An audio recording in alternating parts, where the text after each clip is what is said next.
Mai. Let's listen into it, yeah. I know what you say, yeah. I 70s bound, just tryna go ahead and get to a pilot now. Dieseled up, gonna just go ahead and unload everything in my truck. What is up, champs? Unfortunately, this episode had gotten a little distorted with my audio. Tiki was perfect, and I didn't want to go ahead and redo it because what we got was one gem wonder, okay? So, I do apologize for the audio on this one, but it still is going to be really, really necessary for you to listen to the full thing. Thank you guys for listening, and I'll catch you guys in the next podcast. Peace. Steered Mike, steer your life right. And ladies and gentlemen, I'm on a roll. I don't know if you know, but Tikki is in the house. I'm telling you, he dedicated his time. Ladies and gentlemen, throw that thumbs up. Throw those comments out there. If you're listening on Spotify, hit that 5 stars. You know you getting the best content out there, baby. And also, if you're on iHeartRadio, I don't know what you do over there, but if it's a rating system, do the same. And then Apple Podcasts, I appreciate y'all. You know what to do. So, ladies and gentlemen, we only have a 30-minute show. And I need to get all the information out of Tikki that I can because this man is so dang gonna interesting. I mean, like, if you see, he has taken off his last video that he uploaded. It's culminated over 100,000 views in truck driving. Now, the only ones I see that culminates that amount of views is Bonehead Trucker. Like, people just want to watch other people do some stupid stuff. All right, so Tikki, welcome onto the show. Let me go ahead and switch the scene. Oh my Thank you God. for having me. Look at that What's smile. good? Look at that smile, ladies and gentlemen. Tikki, I love to know pretty much your whole entire like when you got the news. Oh my God, but hey, we got to reverse it. We got to back up. We got to know first and foremost, well, how'd you even get into truck driving? Oh man. Okay. I'm gonna give you guys a condensed version. All right. So, Okay, okay. um, I personally enjoyed driving. Like once I got my license, I would take off without my parents' permission and go on like little road trips by myself. Oh, Because I just like being behind the wheel, and this was during high school, um, and I tried a bunch of different jobs. I was in sales, I was in mechanical work and everything, and back and forth between the two. And I was thinking, man, I don't know if this is what I want to do the rest of my life. mm, But what can I do that I would actually enjoy? And um, what I actually really enjoyed was driving. mm, So I was mm, like, maybe I should get into something that I could do driving, like UPS deliveries or something like that. mm-hmm, Um, and someone brought up the idea of like, why don't you become a truck driver? And I was thinking like, I don't know, man, I'd be away from home too long. mm-hmm, I don't know about all that. So years pass on, mm-hmm, and I'm over here. My most recent job before truck driving, I was in car sales, mm. and yeah, I was in car sales for about half a year. This last run, I've been in and out of car sales, but this last run, 6 months, Okay. and I had met a gentleman. This is the first truck driver I've met. Okay, I met a gentleman. He came in. He said, "Yeah, I was looking at your 2019 Camaro SS, and that's not a cheap car." And he comes in and says, "I got 90% down, and I just want to finance the rest." I'm like, 90% down? Do you know how much this car is? This isn't the base model. You said it's not even the base spot. Okay, okay. Yeah, and he's like, "Yeah, I'm well aware of that." And of course, I had to ask the question, what do you do for a living?" Mm-hmm, And he was like, I'm an owner operator. I drive trucks." I was like, mm, "Huh, you drive trucks? Okay." And I'll be honest, I didn't really enjoy car sales. I didn't feel good doing taking other people's money for mm-hmm, my self benefit. You know what I'm mm-hmm, saying? So, mm-hmm. um, I was like, "Yeah, I've been thinking of switching careers. I I think I might do truck driving. This guy seems very successful." And I kept in touch with him for a couple weeks. Okay. Okay, and he was like, "Yeah, honestly, young buck, I think you should consider it. It's gonna be a great career for you to put food on the table. All right, Mm-hmm, you're gonna put food on the table for yourself, your family, put a roof over your family's head." mm-hmm, Um, and so I was still iffy about it. I was like, I don't know, I'll be away from my kid, and just like you wanted to be home more and be there for your daughter, just like myself. I want to be there for my son. He's still mm, young. I want to be there for him. And so I don't mean to get all spiritual, lyrical, miracle No, on do your what you gotta do. podcast, No, do but it. I'm a God fearing man, and I prayed on it. I prayed on it. I was like, show me a sign that this is what you want me to do with my life. Show Mm. me a sign. I need an obvious sign. Literally the next day after I prayed, and mind you, this guy, his name's Mr. Robinson, that bought that Camaro. I thank him every day for getting me into the industry, but he was the only truck driver I've met in the industry. I prayed the next day. A guy comes in. He says, "Yeah, I just want to buy a brand new diesel 1 ton truck. I got 80% down. I'll finance the rest." I'm like, dude, that's like $50,000 you're putting down. What do you do for a living? He's like, "I'm an owner operator. I drive trucks." And I was like, dude, if that's not a sign, I don't know what is. That So I said, is I got it. I wow. got the sign. So that's when I signed up to uh to a company that would pay for my CDL, and that happened to be the Orange Company. Mhm. And move forward from there, man. I left the car sales and flew out to Missouri. They flew me out to Missouri for my CDL. Really? Okay. So yeah, I went to basic training in Missouri. Ain't much out there. yeah. Sorry for anybody that's in Missouri. The place I went to didn't have too much. I was looking at a movie theater and then one restaurant. And I was like, man. Anyway, so that is a powerful dang gunning story. I mean, like, and like you said, to touch upon that, truck driving is an industry that takes you away from your family. It's just a Mhm. reality of it. But you make that sacrifice in order to put bread on the table, just hands down.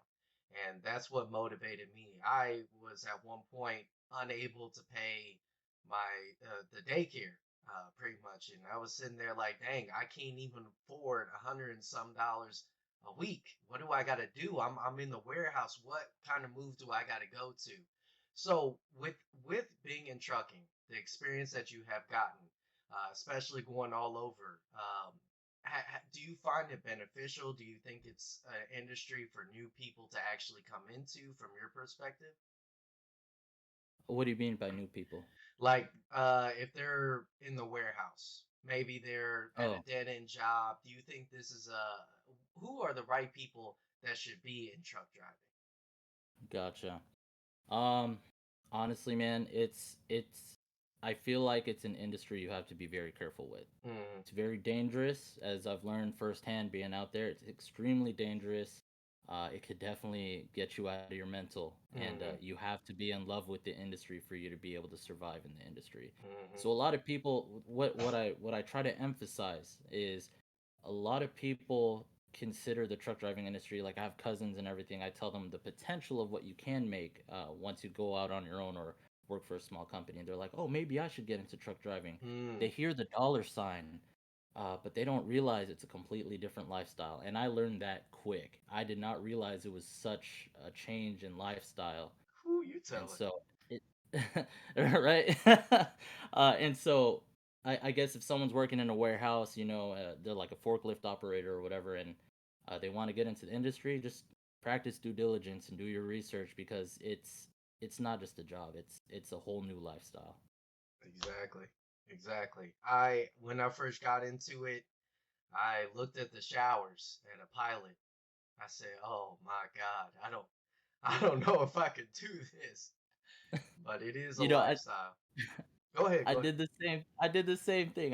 My first pilot that I went to, I Uh-huh. walked in the shower and I said, "Uh-oh." I went straight out, and I propped the door open, because once you use your code, you can't get Yeah, back you in, can't right? get back in. So Yeah. I propped the door open. I walked out and I bought some slippers, and I went straight back to the shower. Yeah, I ain't put my feet on that thing on the ground.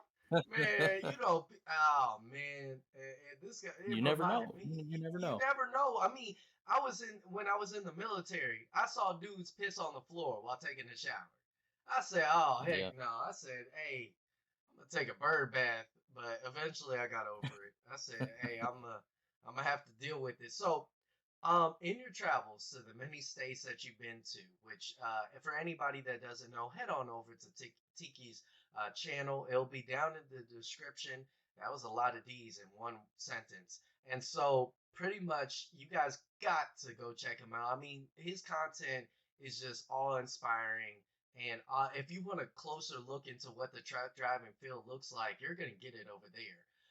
So, with the many states, as I was saying, which one was your favorite state and why? Uh, honestly, hmm, that's a tough one. Oh, excuse. I don't know if you could hear the dogs in the You're background. I'm good. sorry. You're all good. um, but it may seem weird, but I'm more of like I enjoy the long distance, like middle of nowhere, nothing around you kind of driving. Oh Lord. Because it gets me in the zone. Like it gives me opportunity to think and like focus on the road itself. There's not Mm, much traffic out there, so I'd hmm. have to say Nevada. Nevada was one of my favorites to Really? drive. Yeah. I was you mentioned new truck drivers be careful going in Colorado with its winds. And Oh man. I took a load out there for the first time. I swear I didn't know how hard wind could slap. Man, that stuff was slapping. How'd you deal with it? How was your feelings in that moment? Man. Yeah. So it was Wyoming, I-80, Wyoming and Oh, Colorado. They both okay. had crazy winds. Yeah, they Hmm. had crazy winds. I was pretty light that time. I was only 7,000 pounds. Right. 7,000 pounds, and then I'm driving down the road and I feel the gust. Like my truck is breakdancing in between the lanes. That's what it was doing. Oh, And so I slowed down. I had to drive slow, uh-huh. and I see this big sign that said, "Road closed to high profile light trucks. Wind gusts up Oh, to 80 miles per hour." oh, that'll knock you over. Yeah, and I was like, I'm pulling over." Hey, come But on, yeah. man.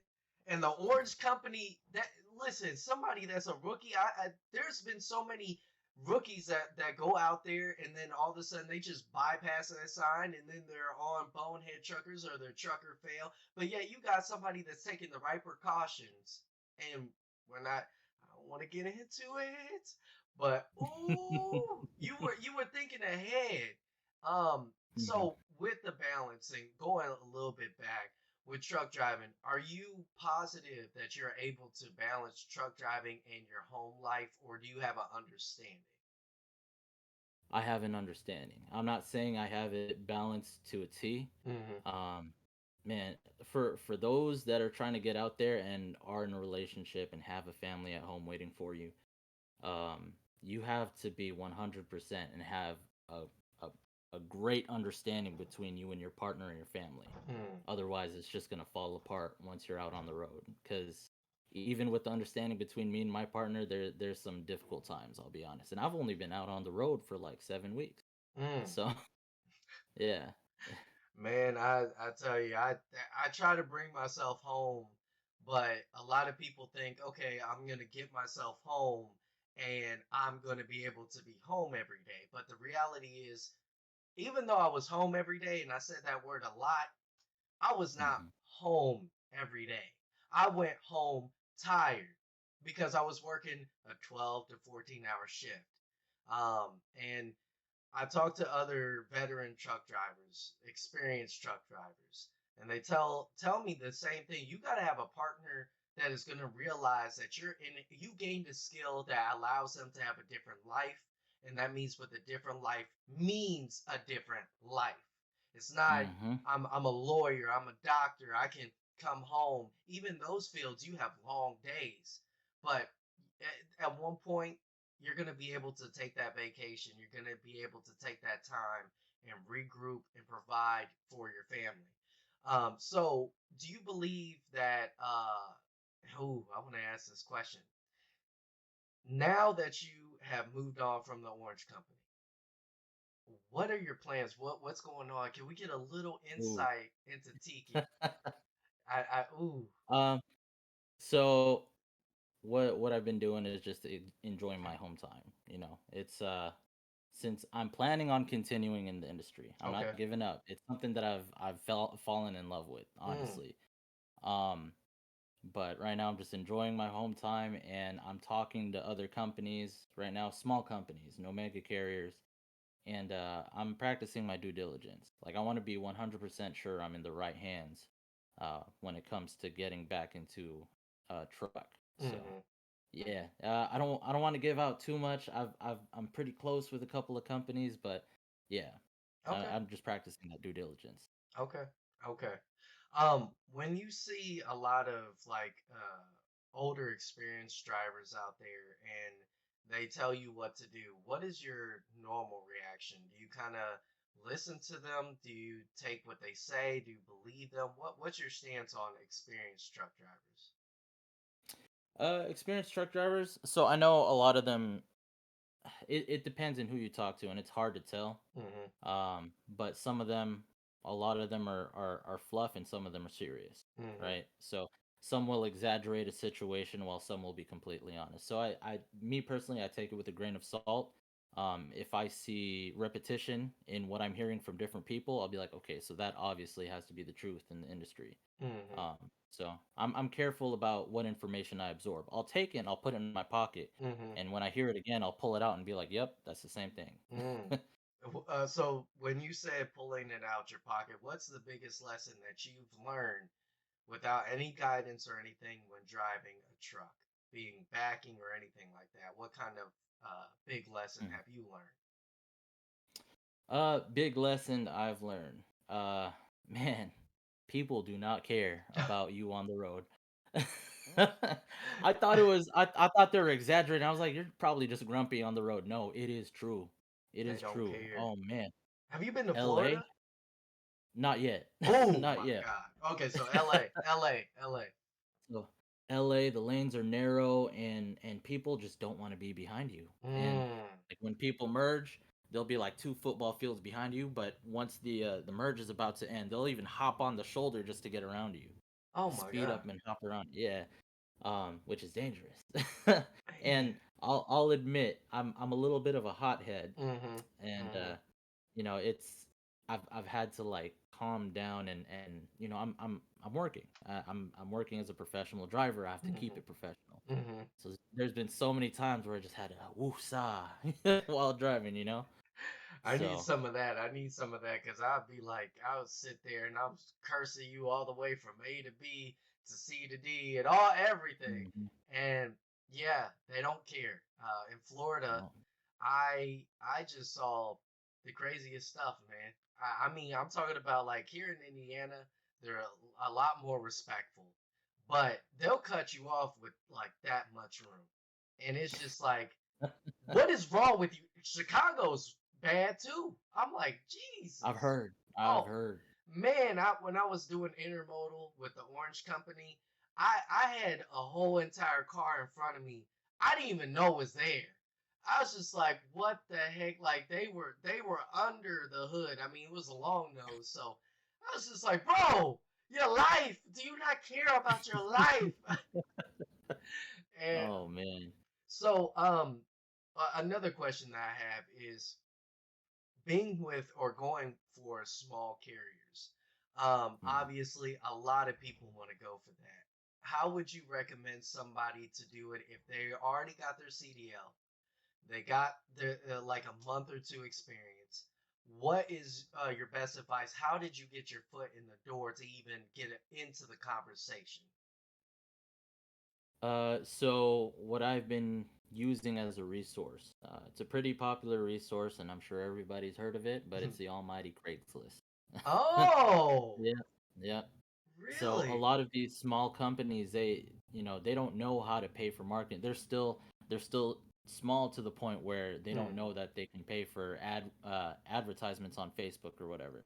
So Uh, they utilize what they know, the old school, the Craigslist. uh, And that's where I've been finding these conversations with owner operators that have like 2, 3 trucks, 8 trucks, so on and so forth.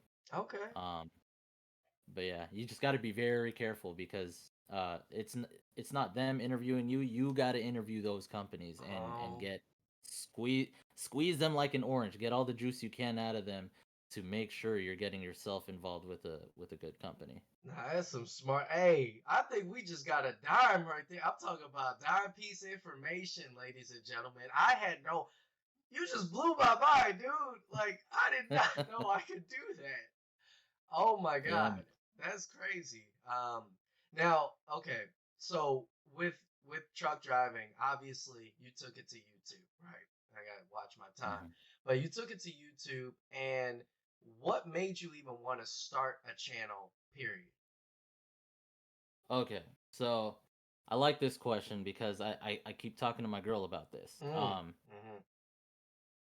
Before trucking and everything, my side hobby ever since middle school was making videos. I love Mm. making videos. I started with making videos about video games that I played. You Okay. know, take, take gameplay content and then do all the editing and everything and post it on YouTube, even though nobody would watch it. I would watch it. I was my biggest Yeah. fan. Hey, you got to be. And then yeah, and then I slowly got into like I picked up a camera, started making like short films and stuff like uh choreographed fight films and stuff like that with my cousins. Really? Um yeah, I'm not sharing that. Those are Oh, embarrassing. come on, Out man. there- you guys can go ahead and look for it. It's out there in the ether somewhere. I'm not linking it though. Dang. Come on. We could have had an exclusive right here. Tiki before Yeah, trucking. Okay, but you were yeah, saying. right. And then eventually I got into like shooting music videos, doing real estate videos, shooting videos of cars and stuff like that. Oh. I got pretty deep into it. So like when I say I'm passionate about video, like Mhm. literally I'm super passionate about video. Mhm. Um, Now tying into trucking, Mhm. man, I'll be honest, I wasn't even planning on getting to where I'm at right now. Granted, it's really small. I've, Mhm. I've only got like 5,000 subscribers. Only. But honestly, Only. but yeah, I made it just for my friends and family to see how I was doing on the road. That's Wow. literally it. And just for the sake of not being awkward and referring to my friends directly in the videos, I'd act Mhm. like I'm talking to an audience. Mm. Yeah, that was it. And then where it stemmed was me and my girl was like, well, what if your son misses you? What if he asks for you when you're gone? And I'd be like, Mm. I was like, let me make videos. So if he misses me, you could put my video on and he could watch it. He'll hear my voice. He'll see my face every now and then when I'm not shaking the GoPro on my head. True. um, yeah, and then eventually more and more subscribers came in, more and more people started commenting, and I was like, oh no, I got to start doing this for them now. Oh no. You know, I have people not in watching a me. bad way. No, I don't yeah. mean, oh, Yeah, no. I mean, yeah, it's like, whoa, where did all you come from? Like, I was just over here by myself. I get you, but I'm sorry. Continue. yeah. Um, and so when it got to that point, I was just like, okay, so I can't let these people down. They're wanting to see more. Mhm. And I saw that as an opportunity to keep going. Mhm. And I'm not gonna lie, I understand that YouTube is a great source of income Mhm. if you get big enough. Mhm. And so I was like, you know what? Why don't we just see where this goes? Okay. So Do you see yourself expanding beyond vlogs? Like, do you have any other ideas that you want to implement for your channel? And also, how will that bleed? Now, you know what? I'm gonna break this down to two questions. That one okay. first. So do you see anything stemming from just the vlogs? Specifically with YouTube content. Yes. I'll be honest, I don't have very many ideas past that. Okay. You know, I enjoy making the vlogs. Mm-hmm. I make them to the extent where I know I'm safe while driving doing it, Mm-hmm. and that's a whole nother topic. But where I know it won't um push into my sleep time and me needing to rest and whatnot. I'm honestly just doing it uh when I can because it's Mm-hmm. fun for me. Mm-hmm. That's all it is. So right now I have no big plans into changing what kind of content I'm doing. That's honestly all I really have in mind for now. Okay. And I'm excited for when your first vlog drops, man. I can't wait. I mean, the vlogs just I was watching them back to back to back. And it because I mean the algorithm was like, hey, you like this one? Watch this one, watch this one. I said, okay. And so Thank you, YouTube. hey, they got you, man. They got you. Yeah. And so, I mean, just the content and especially even the most recent one, guys, where he had gotten fired from the Orange Company. Just the fluidity and how the conversation went, how you took complete ownership of what was going on is admirable. I mean, I was like, dang, I would have probably been like, hey, my fault. But you were able to be like, "Hey, I did this. I knew the policy, and this is what happened." Um, Mhm. and you said a lot of people in your comments. How did you feel when a lot of people in your comments were like, "Take down all the videos, take them all down, just restart, rebrand"? How did that make you feel? I get what they were doing. A lot of people would see that as like someone attacking you, but me, I saw it as a sign of care. Like, dude, like save your career. Mhm. This is what's used to pay for the food on the table for your family. Like, Mhm. protect what's important. Delete Mhm. everything so you still have a job at the end of the day. Mhm. So in a way, I took it as like another person looking out for me, Mhm. you know. Mhm. Um, and the thing is, like I've said in the video, I didn't want to. I didn't want to take anything down because if I got let go for it, that would be a valuable lesson for not just me, but for somebody else that was watching. Mm. Um, Mm. and for me, it's like, admittedly, like I pushed the envelope there. Like I was like, let's see how much of this gray area that I could play in, Mhm. without getting let go. And that would be a lesson for someone else. Like, no, you can't play in the gray area with these kind of companies. You have to stay out of that gray area and just take it for what it is. You Mm. know? Mm. That's some powerful stuff. I My next question would be like there's this huge movement where a lot of experienced drivers do not like the idea that a lot of us younger drivers are making content without the necessary experience. What's your thoughts on that? Have you ever thought about that at any point? Yes. Honestly, I thought about it every day. It's honestly gotten to the point where it's like, should I continue making videos or should I respect the elders? Mm, Um, and the whole thing about it is, I personally feel the world is changing in means of technology and the way, I guess, social media is just a huge platform for growth, mm-hmm, and that's not just in like becoming a vlogger and getting rich off of it. I mean, like that's just the way the world is going. Not very many people are watching TV anymore. They're watching YouTube, stuff like that. exactly. And so it's like I think it's one of those situations where it's like, when flip phones first came out, Oh yes. and the older people were like, what is that? You don't need that. That's nonsense. But now it's like you can't go anywhere without a phone. Exactly. And so I think this whole creating content on truck driving is definitely one of those things Mm, where I don't know. The reason why I like it so much is because it's like a teaching. It teaches people who want to get into the industry, what it's all about. And there mm-hmm, was a huge lack of that. I feel like there's still a huge lack of that mm-hmm, because before I got into it, I did research upon research on YouTube, watched thousands of videos of people in the truck driving industry, and I still couldn't get a firm grasp of, well, what am I going to deal with? mm-hmm, What am I going to get into? mm-hmm.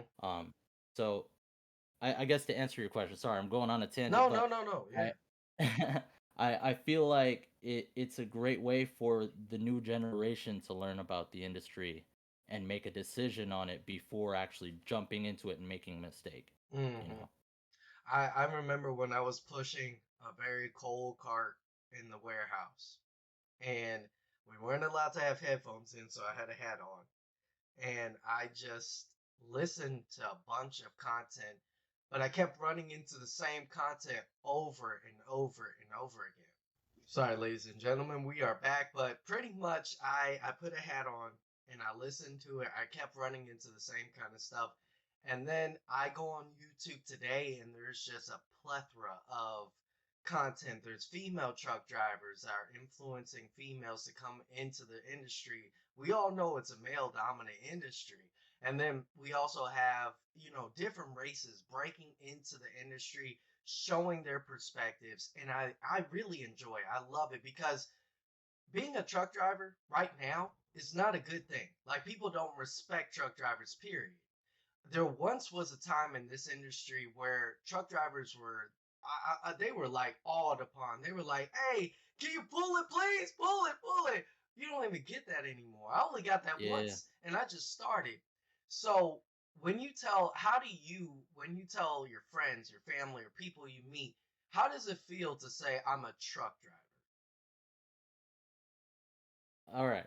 So, um a lot of my family, though, in my culture, for some reason, the only respectable careers are like being a doctor, being a Mm, nurse. mm, or being a lawyer, something of the other. Okay. And so when I show up to, like, I just came from a family party, Mm. yes, not yesterday, 2 days ago, and everyone's like, "Hey, so are you still at the car dealership?" And I'm not gonna lie. Very quietly, I was cautious about saying. I was like, I actually got my CDL, and Mm. I'm a truck driver now. Like, very very timid about it. And then all of them, the reaction they gave me was like, "Ooh, truck driver." No, Yeah. no. Oh, Yeah. I mean, granted, there was a couple of them. They were like, "Oh, that's awesome, man. That's really good. Congratulations." mhm. But the majority vote was not that great. Mm. Not that great of a response. Man, I kind of, even if you take it to the dating scene, which you're out of, but for myself, I say I'm a truck driver, and truck drivers got this stigma that we're players. I'm like, bro, I don't have time to play. Yeah, I don't got time to play. Tell me what time I got to leverage all that. But I know where you're coming from. My family Hmm. has engineers, which is my dad. My family has anesthesiologists. I have nurses, CNA, like everything in the books that. And then I tell them I'm a truck driver, and then they're like, "Well, you probably should have stayed in school." I'm like, "Dang, it's like Yeah. that," and it's just like we all don't take your path. We don't walk in your shoes. In the end of Hmm. the day, as a truck driver, I'm proud because if everybody just stops for one day, just one day, all the trucks stop. It is worth trillions of dollars, trillions, Hmm. and people don't understand that. And I'm glad for YouTubers like Tiki that is showing you guys the reality that it is to become a truck driver, to do this job. You put your life on like on risk every time you hop in there. You press the brakes on down. You hook up. You do everything like that. You're risking yourself because somebody at a Sephora, somebody at a food distribution center, somebody needs that product. And without truck drivers like Tiki, which I'm super glad, thank you so much for coming onto the show. I want to ask so many more questions, Absolutely. but unfortunately, I got a 30-minute show, and I want to keep pressing. Um, but thank you again, Tiki. Do you mind shouting out any of your social medias before we head on out here? Don't really have social media, but if you want to talk to me, Tiki the Trucker on Instagram, you could go ahead and hit me up there. We could talk. Just inbox me. Awesome. Folks, you have it. I'll be linking his channel down in the description. So please go on over and subscribe. We're going to push him for 10K. I can do as much as I can on my end. But ladies and gentlemen, thank you so much for listening to the Steered Mike podcast, where we steer your life right. Ladies and gentlemen, we are out. Peace, everybody.